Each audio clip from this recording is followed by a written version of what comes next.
said, "The poor is hated even of his neighbor, but the rich hath many friends." And that person who wrote that wise man was the wisest man that ever was created of man and woman. You will find his writings in the Bible called the Proverbs. It was King Solomon, the son of David. You know, and that is so true. Many times you will see those that are rich, they have numerous friends. They have massive, big functions. And many people come unto those functions. But where's the homeless man? Where's the homeless man? Are many people coming to spend time with him? No. The homeless man is out on the street. He's alone. He's sleeping out in the street without a roof over his head. And he has basically probably no friends. So we see that many times people are superficial. They use people that have money for their friendship. And the rich are mistaken, thinking that the riches are going to buy them friendship. Riches can actually be a curse to somebody. And somebody that's rich, when they have their riches taken away from them, that can actually be a blessing. Take, for example, the guy who was rich, the guy who never had time for God in his life. When all that, boom, gets taken away from him, suddenly he begins to re-examine his life and what life is truly about. And maybe that will lead him to God. But take, for example, the poor man, when he is blessed with riches. Maybe you won the lottery. Now he goes and he buys himself a mansion, buys himself a Lamborghini. Younger women are attracted to him, leads to an affair, he divorces his wife. Marriage is broken up. He begins to rely on worldly things. He covets, which the Bible says we ought not to do. He desires worldly riches, which the Bible tells us not to do. And he sees no need for God in his life because everything is going well for him at that moment.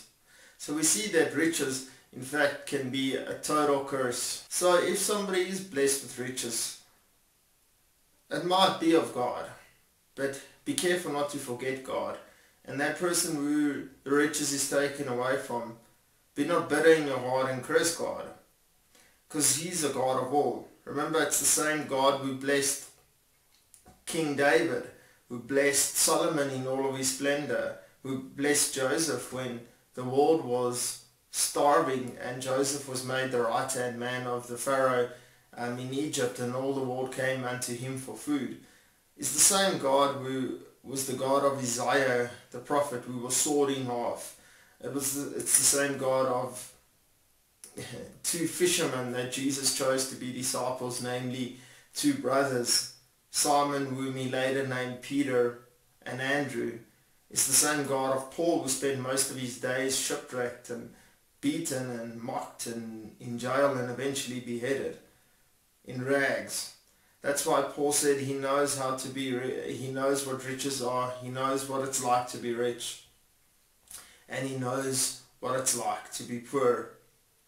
But do not be deceived. Do not deceive yourselves and think that every man that is not rich, that is not blessed with the biggest blessings, do not be deceived and think he's not being blessed by God, for he can be more blessed by God than the rich man. And the rich and the poor ought not to think that when they see somebody rich that they do not know God, because that person that's rich may truly know God as King David did.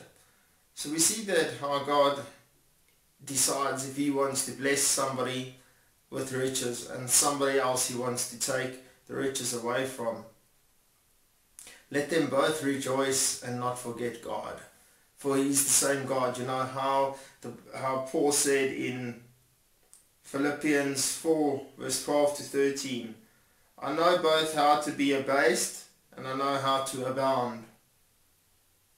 Everywhere and in all things I am instructed both to be full and to be hungry, both to abound and to suffer need. I can do all things through Christ that strengtheneth me.